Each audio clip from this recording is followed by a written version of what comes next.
Mexican Canyon Trestle is the most prominent remaining structure of the Alamogordo and Sacramento Mountain Railway, which was operated under various names from 1899 to 1947.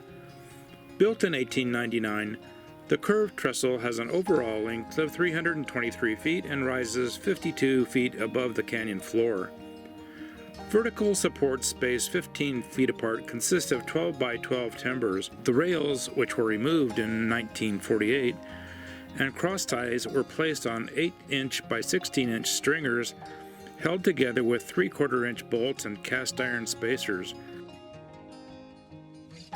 In order to form the curve, the top part was built in 21 sections with 8 by 16-inch timbers. There are 10 main timbers 15 feet in length in each of the 21 sections, resting on footing blocks set 4 to 8 feet underground. Lateral, longitudinal, and diagonal wood braces prevented sway and shifting of the trestle. A wooden guardrail ran along the track to keep the ties from bunching.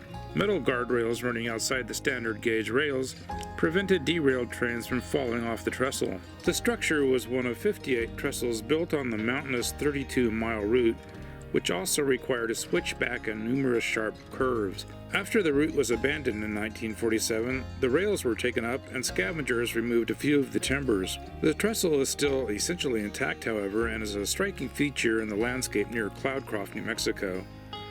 The Alamogordo and Sacramento Railway was built as a branch line for the El Paso and Northeastern Railway, EP&NE. Construction began in 1898 to reach the Sacramento Mountain fir and spruce forest to the east. Sawmills were built in Alamogordo to mill the timber for extension of the EP&NE to reach Chicago, Rock Island, and Pacific Railroad. The railroad reached Cloudcroft, New Mexico in 1900, where a lodge is built for summer tourists to enjoy the fresh mountain air. The result has been described as a standard gauge railroad built to narrow gauge standards. It was one of the most spectacular railroads in the American West. The lodge at Cloudcroft was originally constructed in 1899 by the Alamogordo and Sacramento Mountain Railway. Owned and operated by the railroad, the resort's initial building was a pavilion, now called the Pavilion Bed and Breakfast at the lodge. An article in the Albuquerque Journal-Democrat in 1899 described the lodge as a beautiful building, and its interior will be furnished with a lavish hand, yet in keeping with the character of the place. Fireplaces with wide, hungry mouths will sparkle with welcoming flames to the hundreds of merry guests who will find a new pleasure in life during the long, sultry summer.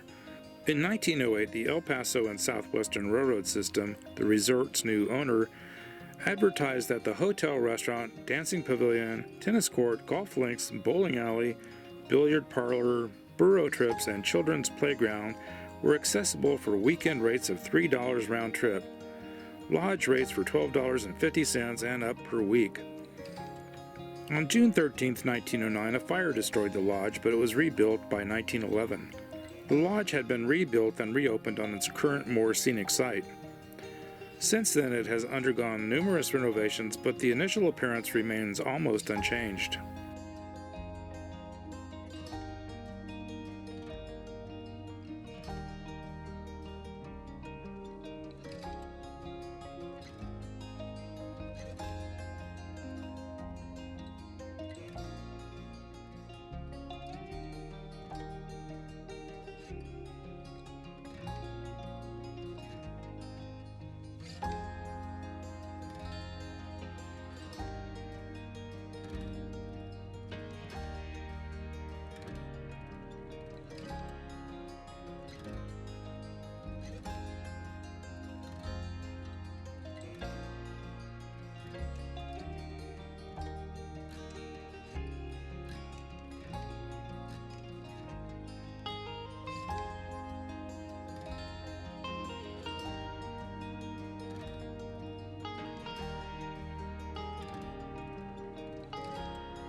As of March 1915, the lodge entered a new era of ownership by New Mexico Adventures LLC, a company owned by Lana and Joe Duncan of Fort Davis, Texas.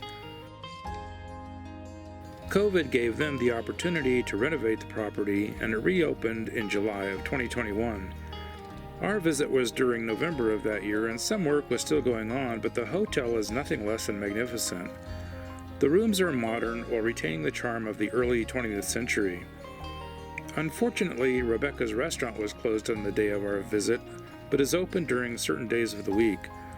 Rebecca was a beautiful young chambermaid with striking blue eyes and shocking red hair who disappeared from her quarters after a lumberjack lover found her in the arms of another. Rumor has it that she still wanders the hall of the lodge with her mischievous and flirtatious ways.